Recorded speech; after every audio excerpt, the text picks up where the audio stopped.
رسوله الكريم أما بعد فأعوذ بالله من الشيطان الرجيم بسم الله الرحمن الرحيم إن الله اشترى من المؤمنين أنفسهم وأموالهم بأن لهم الجنة يقاتلون في سبيل الله فيقتلون ويقتلون صدق الله العظيم وصدق رسول النبي الكريم درشد اللهم صل على سيدنا صلى الله عليه وعلى آله وصحبه وسلم জান মাল কুরবানি করার কথা কোরআন ও হাদিসের মধ্যে আসছে। আসলে কোরআন ও হাদিসের মধ্যে জান মাল কুরবানির কথা না আসলেও কোনো জিনিস অর্জন করার জন্য এই দুইটা জিনিস কোরবানির প্রয়োজন। দুনিয়ার যে কোনো জিনিস অর্জন করতে যান সেখানেও জানের প্রয়োজন, মালের প্রয়োজন। শিক্ষিত হতে যান সেখানেও জানের প্রয়োজন, মালের প্রয়োজন।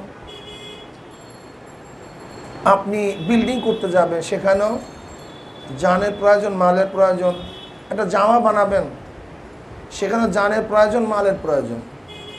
ওতপ্রোত জড়িত। জানমাল ব্যতীত কোনো জিনিসই অর্জন করা যায় না। সেখানে আপনাকে সময় দিতে হবে, অর্থ খরচ করতে হবে। বাকি ফজিলাত তো আছেই, ফজিলাতের কোনো শেষ নেই, কোনো সীমা নেই। এত ফজিলাত মাল কুরবানির মধ্যে। নবী আলাইহিস সালাতু ওয়াস সালাম আজওয়াদুন নাস ছিলেন। সমস্ত মানুষের মধ্যে সর্বশ্রেষ্ঠ দানবীর তিনি ছিলেন। আব্দুল্লাহ ইবনে হযরত আব্দুল্লাহ ইবনে আব্বাস রাদিয়াল্লাহু তাআলা থেকে রওয়ায়াত আছে যে আজওয়াদুন নাস, তিনি আসখান নাস বলা হয় নাই, তিনি সখী ছিলেন বলা হয় নাই। তিনি আজওয়াদুন, জুদ এবং সাকার মধ্যে পার্থক্যটা কি? সাকাওয়াত শুধু মাল বন্টনের ক্ষেত্রে ব্যবহৃত হয়, আর জুদ, আল্লামা রাগিব ইসমাহানি রহমাতুল্লাহ আলাইহি বলেন আল ইতাউ মা ইয়ানবাগি লামা ইয়ানবাগি, যার যা প্রয়োজন তাকে তা প্রদান করার নাম হলো জুদ। নবী আলাইহিস সালাম আজওয়াদুন নাস, যার যা প্রয়োজন ছিল নবী আলাইহিস সালাতু ওয়াস সালাম তাকে তাই দান করতেন। যার মারিফতের প্রয়োজন তাকে মারিফত প্রদান করতেন, যার ইলমের প্রয়োজন তাকে ইলম প্রদান করতেন, যাকে সান্ত্বনা দেওয়ার প্রয়োজন তাকে সান্ত্বনা প্রদান করতেন, যার জামার প্রয়োজন তাকে জামা প্রদান করতেন। এক কথায় যার যা প্রয়োজন আল ইতাউ ইয়ানবাগি লামা ইয়ানবাগি, নবী আলাইহিস সালাতু ওয়াস সালাম যার যে প্রয়োজন সেই প্রয়োজন তিনি মিটাতেন। আজওয়াদুন নাস। কেমন জুদ ছিলেন তিনি, কেমন দানশীল ছিলেন? আম্মা জান আয়েশা সিদ্দিকা রাদিয়াল্লাহু তাআলা ফরমান, নবী আলাইহিস সালাতু ওয়াস সালাম দান করতে করতে এমনও হতো যে এক মাস পর্যন্ত নবীর ঘরে চুলা জ্বলতো না। প্রশ্ন করা হয়েছে খাইতেন কি, চলতেন কিভাবে? আল্লাহ পাক, বুখারীর মধ্যে রওয়ায়াত আসছে, আল্লাহ পাক রব্বুল আলামিন আমাদের পার্শ্ববর্তী আহলিদেরকে আল্লাহ পাক কামিয়াবি দান করেন। আল্লাহ পাক তাদের রহমান করে, রহমত করেন, মেহেরবানি করেন। ওদের বকরি ছিল, সেই বকরির দুধ আমাদেরকে হাদিয়া দিত, আমরা সেটা পান করতাম। নবী আলাইহিস সালাতু ওয়াস সালাম এত বড় দানবীর ছিলেন, বাহরাইন থেকে পেলে 1 লক্ষ দিনারের মতো তার কাছে হাদিয়া আসছে। নবী আলাইহিস সালাম দান করা শুরু করলেন, দান করতে করতে সব দান করে দিয়েছেন।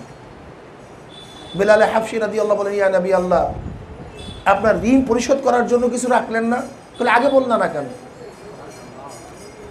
অন্য রওয়ায়াতের মধ্যে আসছে নবী আলাইহিস সালাতু ওয়াস সালাম নামাজ পড়ে সালাম ফিরালেন, ফিরাবার পরই কাঁটা চিরতে চিরতে হুজরা মুবারক ঢুকে গেলেন। ঢুকার পরে সেখান থেকে একটা স্বর্ণ মুদ্রা নিয়ে আসছেন, আইনা দান করে দিয়ে বললেন যে নবীর ঘরে এই স্বর্ণ মুদ্রা থাকা ঠিক না। তিনি দান করে দিচ্ছেন। নবী আলাইহিস সালাতু ওয়াস সালাম হুনাইনের যুদ্ধে অনেক মাল পেয়েছিলেন, গনিমতের মালের কোনো অভাব ছিল না। নবী আলাইহিস সালাম ওয়াকাতরে সমস্ত মাল বন্টন করতে করতে করতে করতে করতে করতে করতে নিজের জন্য কিছু রাখলেন না, সব দান করে দিয়েছেন। নবী আলাইহিস সালাতু ওয়াস সালামের দানের নমুনা কি বলবো, এমন অবস্থা সরদার দোয়ালাম আলাইহিস সালাতু ওয়াস সালামের দানের অবস্থা যে সে দুনিয়ার থেকে বিদায় হওয়ার পরে কোনো জিনিসের মালিকই ছিল না, সব কিছু দান করে চলে গেছেন। এইগুলো আমার নবীর দানের কিছুটা নমুনা বললাম। নবী আলাইহিস সালাতু ওয়াস সালাম নিজেও দান করছেন, দানের জন্য উদ্বুদ্ধ করছেন। নবী আলাইহিস সালাতু ওয়াস সালাম বললেন, তোমাদের দুনিয়ার থেকে আমার কাছে তিনটে জিনিস সবচেয়ে বেশি প্রিয়। আমার কাছে আতর খুবই প্রিয়, সুগন্ধি খুবই প্রিয়। আমার কাছে মহিলা ইমরাতুস সালেহ, নেককার মহিলা খুবই প্রিয়। এবং আমার কাছে নামাজ, আমার চোখের পুতুলি, এটা আমার কাছে খুবই প্রিয়। এরপর আবু বকর সিদ্দিক রাদিয়াল্লাহু তাআলা আনহু তিনি দাঁড়ালেন, তিনি বললেন, আমার কাছে তিনটা জিনিস প্রিয়। এক নাম্বার, আপনার চেহারার দিকে আমার তাকিয়ে থাকা সবচেয়ে আমার কাছে বেশি প্রিয়, এর চেয়ে প্রিয় কোন জিনিস আমার কাছে নাই। আমি আপনার শ্বশুর, আপনি আমার জামাই, এই নিসবত, এই সম্পর্ক আমার কাছে সবচেয়ে বেশি প্রিয়।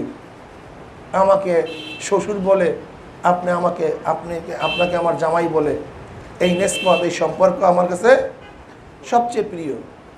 আর একটা কি জিনিস প্রিয়, আপনার হুকুম অনুযায়ী আমার সমস্ত মাল বিলিয়ে দেয়া, এটা আমার কাছে সবচেয়ে বেশি প্রিয়। আপনার হুকুম অনুযায়ী আমার সমস্ত মাল ব্যয় করা, সব। তবুকের যুদ্ধের ঘটনা আপনারা সবাই জানেন কম বেশি। নবী আলাইহিস সালাতু ওয়াস সালাম দানের জন্য আহ্বান করছেন, সবাই মাল নিয়ে আসছেন। হযরত ওমর ইবনে খাত্তাব রাদিয়াল্লাহু তাআলা বিশাল স্তূপ, আর হযরত আবু বকর সিদ্দিক রাদিয়াল্লাহু তাআলা একটা পোট্টা নিয়ে আসছেন। ওমর ইবনে খাত্তাব রাদিয়াল্লাহু চিন্তা করছেন, আজকে তো ন্যাকের দিক থেকে আমি প্রতিযোগিতা অগ্রসর হব আবু বকরের চেয়ে, কারণ আবু বকরের মালের সংখ্যা কম, আমার অনেক বেশি, আজকে আর পারবে না। হযরত নবী আলাইহিস সালাম প্রশ্ন করছেন, কি নিয়ে আসছো? কল ইয়া নবী আল্লাহ, আমার মালের অর্ধেক নিয়ে আসছি। আবু বকর কি নিয়ে আসছো? বলে ঘরে যা ছিল সব নিয়ে আসছি। ঘরে যা ছিল সব নিয়ে, ঘরে রাখছো কি? বলে আল্লাহ আল্লাহ রসুলকে রেখে আসছি। এ হলো আবু বকর। অথচ আমাদের মধ্যে দানের অভ্যাস খুবই কম। কেন যে আমি বলতে পারি না। দান করা চাই। আর সকিউ হাবিবুল্লাহ, যে ব্যক্তি দানশীল সে আল্লাহর বন্ধু হয়। দানশীলতা এটা দুনিয়ার মধ্যে প্রশংসার পাত্র। যে দান করে সে যতই খারাপ হোক না কেন, তার প্রতি মানুষের ভালোবাসা থাকে। আল এহসান আব্দুল এহসান, আল এহসান আব্দুল এহসান, প্রত্যেকটা মানুষ এহসানের গোলাম। আপনি যদি এহসান করেন দেখবেন সেই মানুষ আপনার গোলামি করবেই করবে, ঠিক না? এর জন্য আমাদের দান করা উচিত। এমনিতেই ভালো দান করা উচিত। করবেন না কেন? আল্লাহ আপনাকে দিছে, আমাকে দিছে, আসি বিদায় তো দেই। যদি না থাকতো দিতেন কি? কি কথা ঠিক না? আসে বিদায় তো দেই, যদি না থাকতো কি দিতেন? আমি বা কি দিতাম? আপনি বা কি দিতেন? কোনো দানশীলই আসলে দান করার কারণে সমস্যায় পড়ে না, বরং দান করার কারণে সমস্যা সমাধান হয়ে যায়। দান করার কারণে সমস্যা সমাধান হয়ে যায়।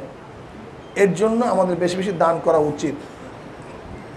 আমরা কেন, অনেক পাশ্চাত্য সংগঠন আছে যারা এখনো আমাদের চেয়ে অনেক বেশি দান করে, যারা চিন্তাও করতে পারবেন না এত দান তারা করে। কাদিয়ানিরাও দান করে, ইহুদিরা দান করে। আমাদের দেশের বহুত এরকম আছে যারা আমাদের চেয়ে অনেক বেশি দান করে। কাজেই আমাদের দান করা উচিত, এটা ভালো কথা, ভালো কাজ। আর আল্লাহ পাক তো আমাদের জানমাল জান্নাতের বিনিময়ে খরিদ করেই নিয়ে গেছেন। ইন্নাল্লাহ হাশতারা মিনাল মুমিনিনা আনফুসাহুম ওয়া আমওয়ালাহুম বিআন্না লাহুমুল জান্নাহ। আল্লাহ পাক হলো ক্রয়কারী, তিনি ক্রয় করছেন। কাদের থেকে? তার বান্দাদের থেকে। কিসের বিনিময়? জান্নাতের বিনিময়। যাই হোক, আজকে আমি সময় নেই। বেচা বিক্রি সহি হওয়ার জন্য শর্তটা কি? বেচা বিক্রি সহি হওয়ার জন্য শর্তটা কি? আপনি একটা জিনিস বিক্রি করবেন, একজন একটা জিনিস ক্রয় করবে। আপনি কলমটা কারোর কাছে বিক্রি করছেন, আপনি ক্রেতা, আমি বিক্রেতা, ঠিক না? সামান এত টাকা, মুভি, কলম।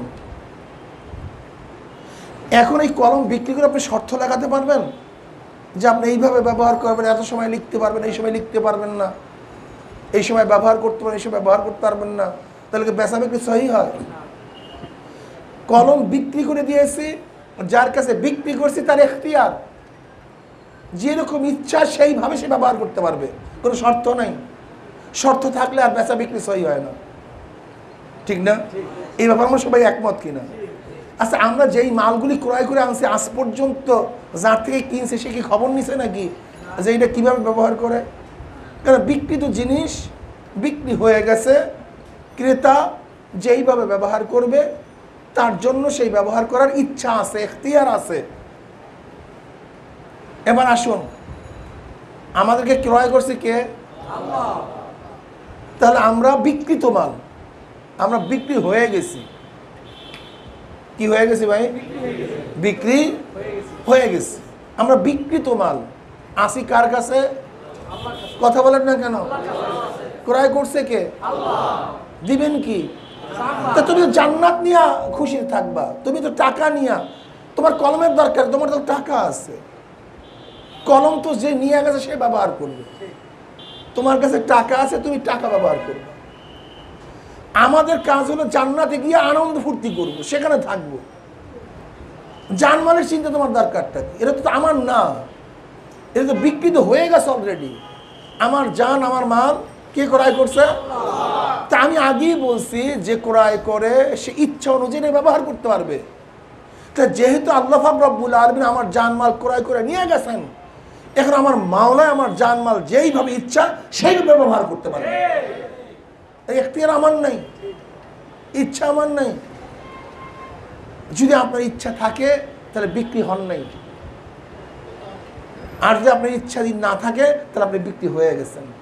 ব্যাস, আমরা যেহেতু বিকৃত মাল, আল্লাহ পাক আমাদেরকে যেইভাবে ব্যবহার করতে চান আমরা সেইভাবেই ব্যবহৃত হব। আল্লাহ পাক যখন আমাদের থেকে চান আমরা তখনই দেব। কি দেব? জান মাল যখনই তিনি চাবেন সাথে সাথে আমরা আল্লাহর জান মাল আল্লাহকে দিয়ে দেবো। কথা ঠিক না? এর জন্য দিনের কাজে যখন আমাদেরকে ডাক দেওয়া হবে, দিনের কাজে যখন আমাদের জানের প্রয়োজন হবে, দিনের কাজে যখন মালের প্রয়োজন হবে, তখন কোনো অজুহাত দিতে পারবেন না যে আমার সময় নেই, তো এখন যেতে পারবো না। কারণ কি? তাহলে আপনি বিক্রি হন নাই। আর যদি বিক্রি হয়ে থাকেন, দিন আপনার যখন ডাক দিবে তখন আপনি উপস্থিত হয়ে যাবেন। আল্লাহ আমাকে এবং আমাদের সবাইকে আল্লাহর সাথে এই ব্যবসা বাণিজ্য ঠিক রাখার তৌফিক আল্লাহ আমাদের সবাইকে দান করেন। আসেন, মহাসচিব হুজুর 1 নম্বরে। আলহামদুলিল্লাহ, আমাদের মহাসচিব হুজুর 1 নম্বরে সনদ নিচ্ছেন। আল্লাহ পাক কবুল করে নেন। জলদি। আব্দুর রাজ্জাক সাহেব, আল্লাহ কবুল করে নেন। হাজী আব্দুর রহমান ভাই, আমাদের হাজী আব্দুর রহমান সাহেব, আলহামদুলিল্লাহ। ইমতিয়াজ আলম সাহেব, আল্লাহ কবুল করে নেন। আনোয়ার ভাই, আনোয়ার সাহেব, আনোয়ার ভাই কই? আল্লাহ কবুল করে নেন। জাকারিয়া ভাই। এরা হলো